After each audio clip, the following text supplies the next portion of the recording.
My question with all of this seems like take a course, get a credential. Where's the RPL? Where's the recognition of the prior learning? And this is based on notions such as all kinds of learning outcomes need to be recognized regardless of where they were captured. Lisbon is moved on to be the UNESCO 2019 Global Convention. So notions of informal learning, prior learning, non-traditional learning, lifelong learning, this is now part of the 2019 Global Convention, and this notion of learning outcomes.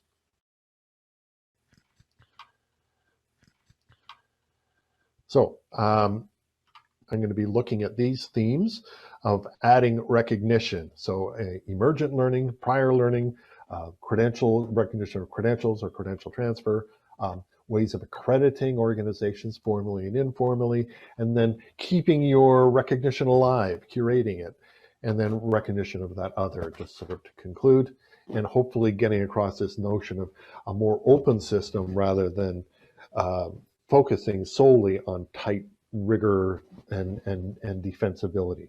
There's a place for both is my thesis today.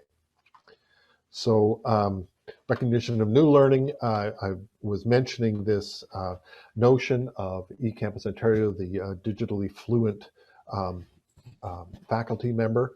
Basically, they have an open course. They engage with the resources in the open course. They perform activities. They develop information products. They reflect on their learning, and then they put together targeted evidence packages that they put into these application forms. They apply for the credential saying, I think I've met the outcomes. Somebody looks at it and basically says, yes, you have, or no, more evidence needed. And once they meet the requirements, they get the credential. And as a benefit, the direct evidence of how they met the requirements can track with the badge in the form of this approved application form. So recognition of prior learning, number of ways of doing it. This is an old example I have from Deakin University, graduating bachelors, demonstrate these soft skills, demonstrate the graduate learning outcomes that they've developed with evidence packages that are basically evaluated by a panel in Deakin University. And Dev Oliver was instrumental in setting up this program.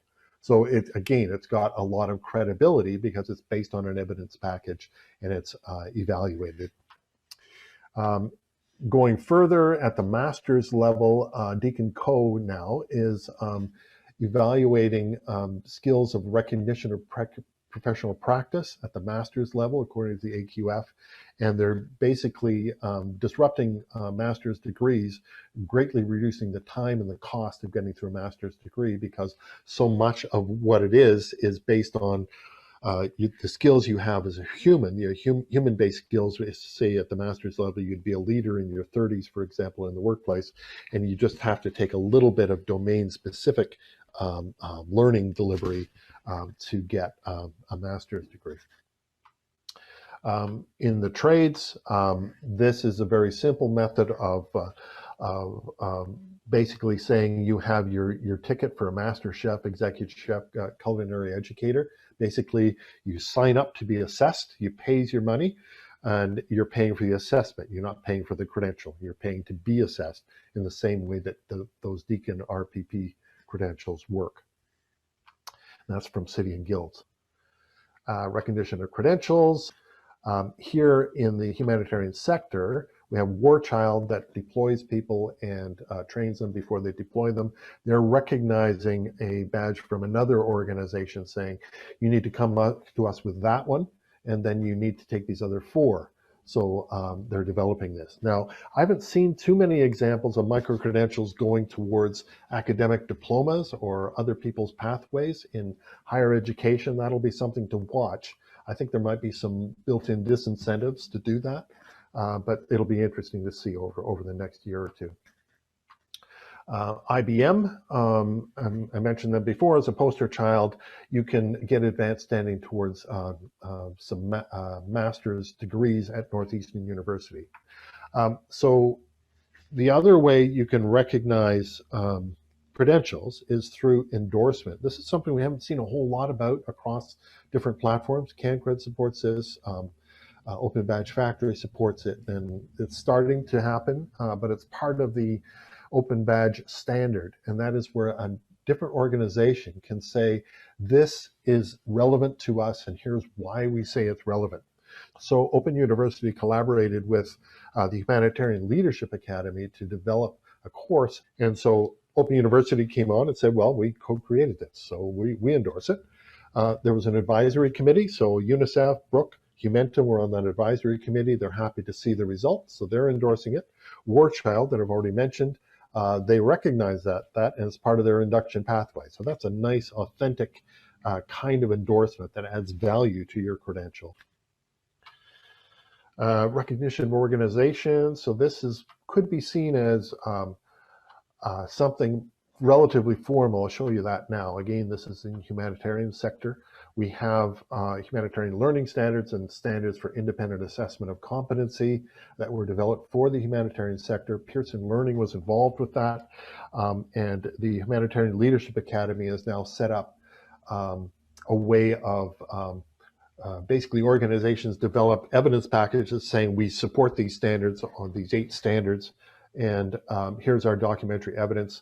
Pearson looks at it, makes a recommendation to the committee to award certification status, and the committee usually does it, and they have time-limited accreditation that's called HPAS Certified. So this is an organization called Bioforce. It's based in France. It is basically accredited as HPAS certified for the humanitarian learning standards, and that goes out on every credential that they issue. They don't have to do it on a credential by credential basis. So it's a form of high stakes accreditation. But this could be more peer-based. You know, we work with this organization. We have worked with this, we have been a client of this organization for the last 5 years. So it could be sort of non-formal as well. So you get these credentials, you can put them on LinkedIn, but you can also put them in portfolios. And here's an example of my portfolio on a dedicated portfolio platform that eCampus Ontario runs. So I can develop my relevant badges. I can even develop sub-pages that relate to a particular area of expertise. In my case, digital credentials.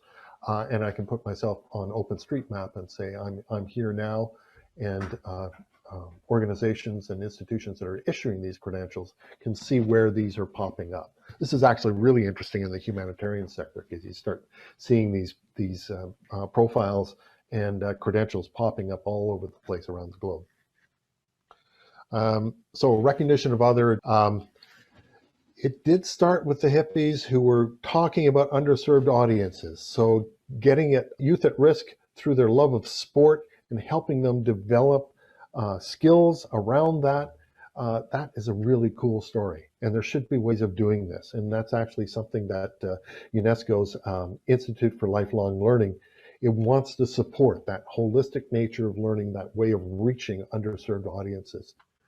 And a key concept I want to leave you with is that these things are differing signals. Some of them are really bright, big signals. Some of them are a little dimmer.